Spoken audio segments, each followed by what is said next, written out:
አቤት እንዴት የሚያምር አቀባበል ነው የተደረገላቸው ጋይስ። ታሪካዊ አቀባበል ማለት እንችላለን። እንደሚታወቀው እንግዲህ ጠቅላይ ሚኒስትር ዶክተር አብይ አህመድ ለመጀመሪያ ጊዜ ወደ ስልጣን ከመጡ በኋላ ማለት ነው ወደ ቱርክ ሲሄዱ የተደረገላቸው አቀባበል በቱርክ ታሪክ የመጀመሪያው ሊባል ራሱ ይችላል። እጅግ በጣም አስገራሚ የሆነ አቀባበል ነበር የተደረገላቸው። የቱርኩ ፕሬዚዳንት በዛሬው ዕለት ወደ ኢትዮጵያ ሲመጡ እንግዲህ እጅግ በጣም የሚያምር አቀባበል ነው የተደረገላቸው።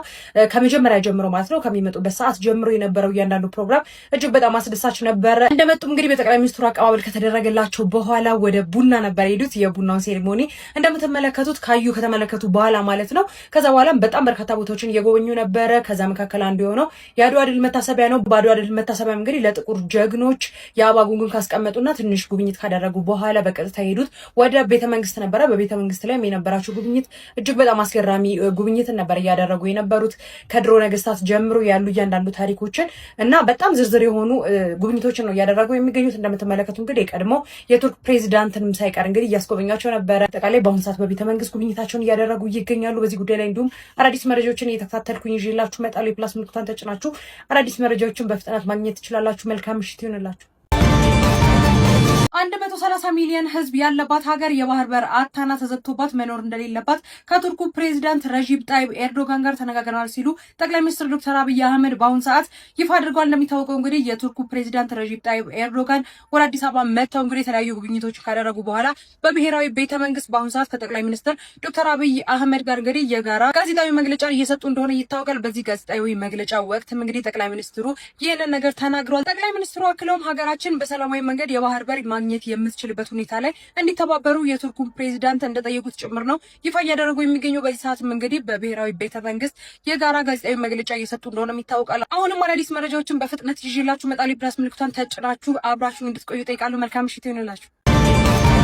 ወንጀለኛው የትኛው ይመስላችኋል? በ6 ጊዜ አስገድዶ መድፈር ወንጀልና በሰው ግድያ ሙከራ የተከሰሱት ሁለቱ መንታ ወንድማማቾችም እንግዲህ የትኛው ወንጀሉን እንደፈጸመ ለማወቅ ባለመቻሉ ምክንያት እስካሁን ድረስ ወንጀል ታሪካቸው እንግዲህ በእንጥልጥል ወይም ደግሞ ፍርድ ሳይሰጣቸው እንደቀረ ጭምር እየተመለከትን የምንገኘው የአሜሪካ ሳይንቲስቶች እንዲሁም ደግሞ የሕክምና ባለሙያዎች መፍታት ያልቻሉት የሁለቱ ወንድማማቾች ታሪክም እንግዲህ በአንድ ወቅት ላይ መላውን ዓለም ሲያነጋግር የነበረ ታሪክ ነው።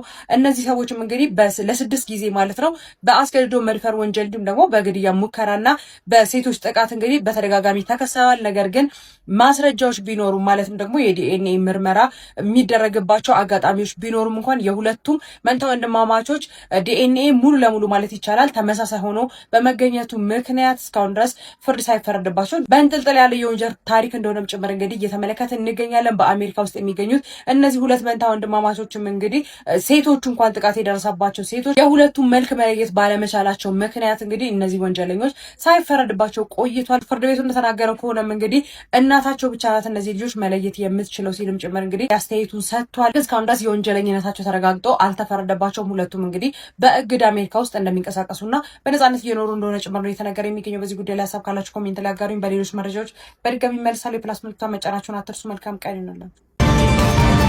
በአዲስ አበባ ፖሊስ የሌለው ፖሊስ ጣቢያ ሊከፈት እንደሆነ ተነግሯል። የኢትዮጵያ ፌዴራል ፖሊስ ቦሌ ላይ ፖሊስ በአካል የማይገኝበት በቴክኖሎጂ ብቻ ጉዳዩን የሚያስፈጽሙበት ስማርት የፖሊስ ጣቢያ አገልግሎት መስጠት ሊጀምር እንደሆነ አስታውቋል። እናም በዚህ ስማርት ፖሊስ ጣቢያ ተገልጋዮች በቪዲዮና በድምፅ ከዋናው ማዕከል ኦፊሰሮች ጋር በመገናኘት ጉዳያቸው ማስፈጸም ይችላሉ። እንዲሁም ጣቢያው ከወንጀል ሪፖርት በተጨማሪ እስከ 46 የሚደርሱ የመንግስት አገልግሎቶችንም ይሰጣል። ጣቢያው በአማርኛ፣ ኦሮሞኛ፣ ትግረኛ፣ ሶማሌኛ፣ እንግሊዝኛና ሌሎች ቋንቋዎች አገልግሎት እንደሚሰጥ ኢትዮ ኤፍኤም አስነብበዋል። ይህንን ስማርት ፖሊስ ጣቢያ እንዴት አያችሁት? ሀሳባችሁን በኮመንት ግለጹልን። ፎሎው ማድረግ ቤተሰብ ይሁኑ።